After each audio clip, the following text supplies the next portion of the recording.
the show Becoming. And with February being the month of love, I thought that we could talk today about love. Do you love yourself? Do you show yourself love on a daily basis? Well, let's chat about it. So there's so many different areas of love, from loving your spouse to your children to your friends. But I believe that to effectively love someone else, you must first love yourself. So today we're going to talk about self-love. There's so many different areas of self-love and these tools that you can do to work on self-love. But we're going to focus on 4 areas. So the first one is comparison. Okay, we all do it, right? It's natural, we do it. But I think that we can take steps to kill comparison, to lessen how much we compare ourselves to people, and also just have tools to combat it when that does rise up, when comparison does rise up, things that we can do to help us not stay in that state. So social media is amazing, right? It's a great way to stay connected with people. But I think that it can become detrimental when we start comparing ourselves to people, so much so that we dim our light and that we get down on ourselves and start to hate things about ourselves. If you're on social media and maybe it's someone who got married and you want to be married, or someone had a child and you've been waiting to have a child, or moved to a state that you've wanted to live in. Maybe they're happy in their job and you just want to be happy in your job. Whatever it is, we find ourselves doing that a lot, comparing ourselves to people, right?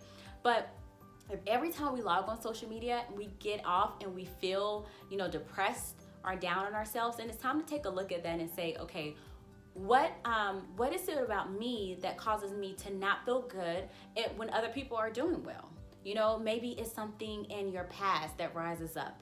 Maybe it's an insecurity that you didn't even know that you had, or an insecurity that you thought you got over, but you're still struggling with. I think it starts with just addressing those things and realizing that that is an issue.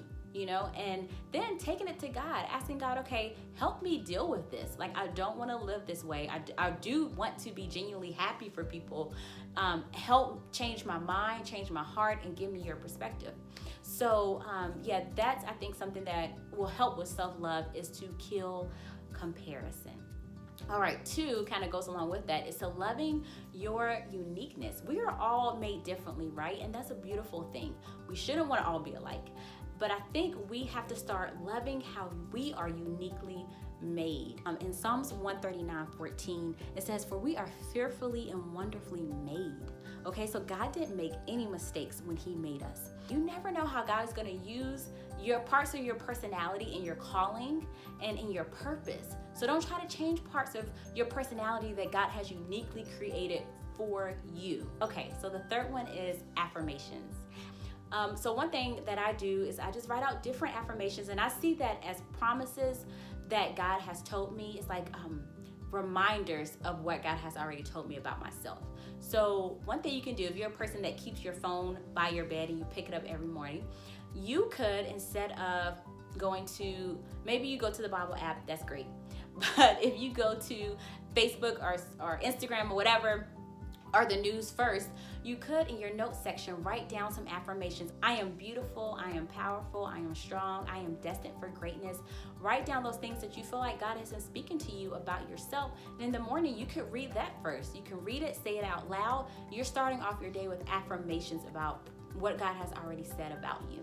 Or you could put it in your car, or put it on your mirror in your bathroom. But I feel like affirmations are so important with helping us love ourselves, because they serve as reminders of what God has already told us about ourselves.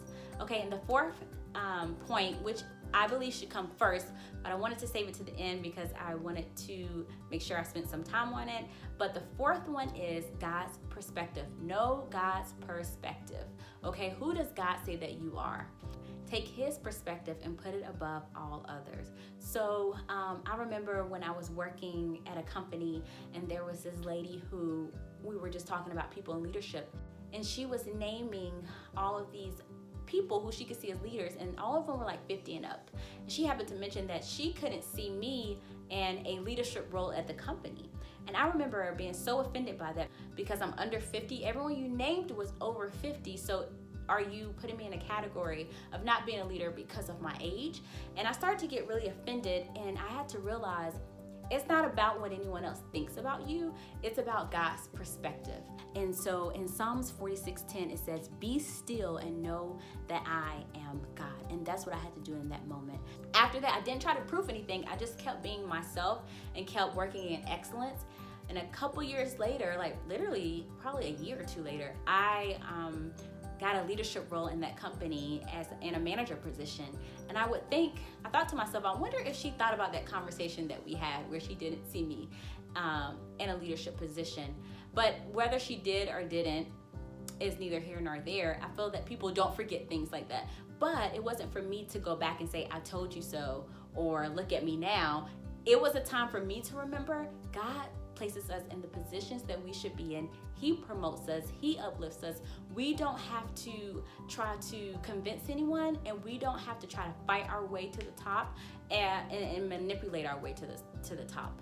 I didn't even seek that out. It came to me, and it was just a beautiful reminder for myself that God has my back, and He will always prove Himself through me. I don't have to try to prove myself to people. So keep God's perspective first. I could have got down on myself. I could have started to hate things about myself. But no, self-love is realizing God's perspective and what He said about us. So those are 4 points. Again, they were: kill comparison, love your uniqueness, affirmations, and know God's perspective.